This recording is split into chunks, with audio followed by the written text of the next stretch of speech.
Assalamualaikum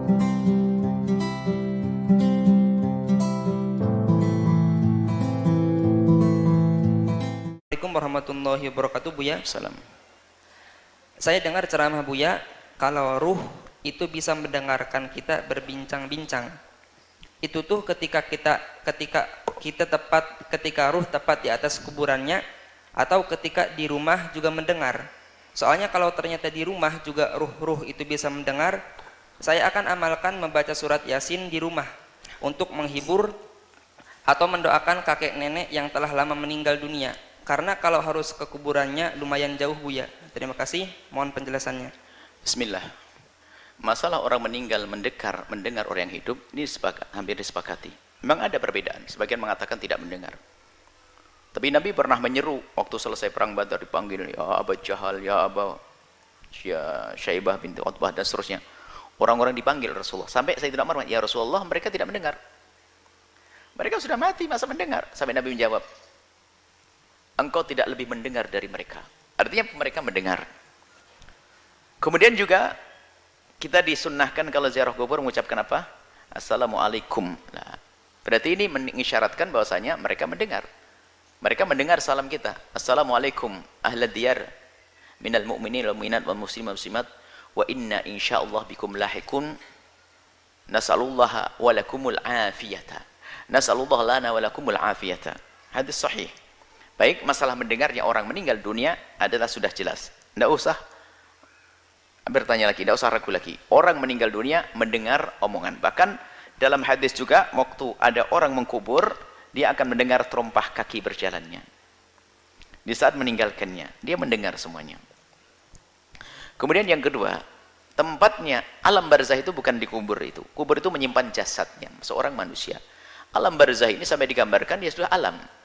Jadi alam itu ada alam rahim, ada alam dunia, ada alam barzah, ada alam akhirat nanti. Ada alam rahim dengan alam dunia itu beda. Gedean mana? Gede alam dunia. Jadi alam rahim dengan alam dunia, gede alam dunia. Apakah setelah itu ada orang pengen masuk lagi ke rahim? Enggak ada. Alam barzah itu dengan alam dunia sampai dikatakan seperti perbandingannya seperti alam rahim dengan alam dunia. Gede alam barzah, Anda tahu. Seperti apa dan di mana tempatnya? Anda mati baru tahu nanti.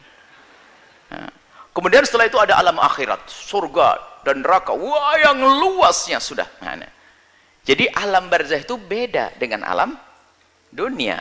Undang-undangnya pun beda. Sampai Imam Malik mengatakan mereka itu punya roh mutlak, tidak terikat dengan materi. Artinya bisa melihat dengan cara undang-undang di alam barzah, bisa melihat Amerika, Jepang dan sebagainya dalam waktu saat. Cuman cara pandangnya bukan cara pandang syahwat. Sampai suatu kita ada yang bertanya, jadi kalau orang tua kita melihat kita, malu dong saya berhubungan suami istri. Sampai pertanyaan, masuk akal pertanyaannya. Karena dipikir dia melihat kita dengan undang-undang dunia. Undang-undangnya bukan ilmu dunia, undang-undangnya adalah undang-undang alam barzah. Yaitu apa? Amal baik dan buruk. Kalau melihat anaknya, seorang anak perempuannya melayani suaminya, hubungan suami istri, bagi seorang ibu adalah jadi amal baik. Bukan hubungannya. Karena tidak ada syahwat lagi di situ, bukan urusan syahwat. Nah, jadi mendengar dan melihat. Baik, Anda tidak usah ke kubur pun doa sampai. Tidak harus pergi ke kubur. Adapun pergi ke kubur ini babnya beda. Masalah ziarah kubur yang diajarkan Nabi. Bukan masalahnya adalah masalah doa. Kalau doa Anda di mana saja berdoa. Doakan dia. Doakan beliau-beliau yang telah meninggal dunia dimanapun Anda berada. Kemudian, adapun masalah ziarah kubur ini banyak faedahnya. Kuntu nahaitukum an ziyaratil qubur. Aku pernah melarang kalian ziarah kubur, kata Nabi. Ala fazuruha, sekarang dianjurkan Nabi. Ziarahlah kubur kalian fa innaha tudzakirukumul mauta, tudzakirukumul akhirata. Karena ziarah kubur mengingatkan engkau akan akhirat. Jadi kalau kita ziarah kubur siapa saja untuk mengingatkan akhirat. Bahwasanya kita pun bakal mati. Semakin hari kita semakin dekat dengan ini liang.